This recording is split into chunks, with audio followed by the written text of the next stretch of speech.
sweet, pretty things are in bed now, of course.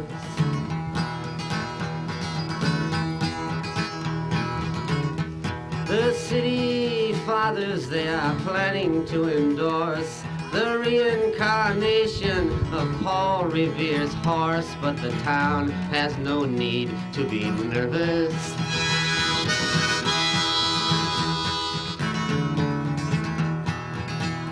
The ghost of Belle Starr, she hands down her wits to Jezebel the nun, who violently knits a bald wig for Jack the Ripper, who sits at the head of the Chamber of Commerce.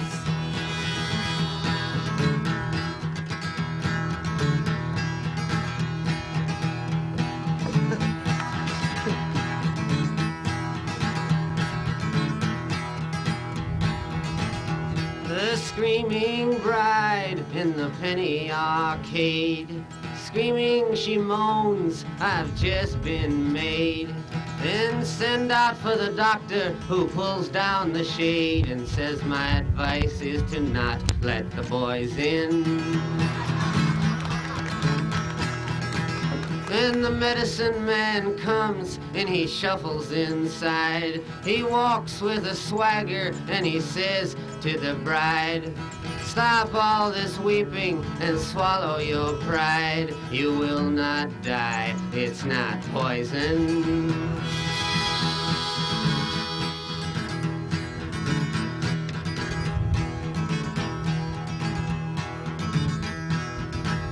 The blacksmith and the Boy Scout, after torturing a thief, looking up at the hero, the commander-in-chief, saying, tell me, great hero, but please make it brief. Is there a hole for us to get sick in? The commander-in-chief answers while pounding a fly, saying death to all those who would whimper and cry. And dropping a barbell, he points to the sky, saying the sun's not yellow, it's chicken.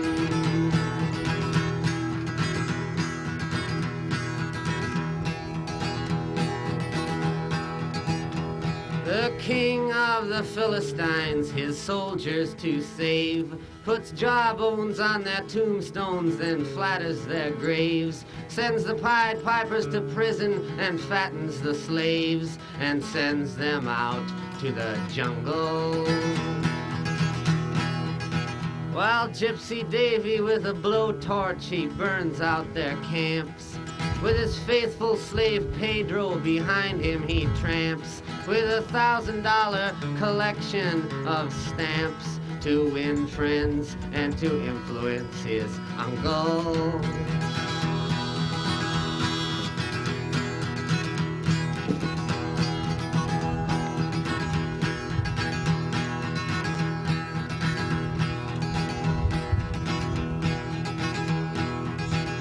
The geometry of innocent flesh on the bone keeps Galileo busy while his math book gets thrown in lazy Delilah's lap, who sits worthlessly alone, yet the tears on her cheeks are from laughter.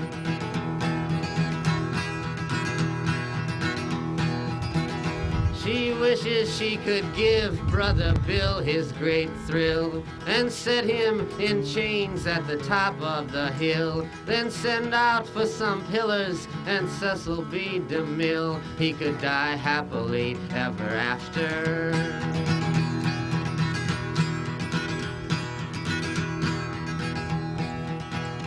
Where Ma Rainey and Beethoven once unwrapped their bedroll, tuba players now rehearse around the flagpole, and the National Bank selling road maps for the soul to the old folks' home and the college.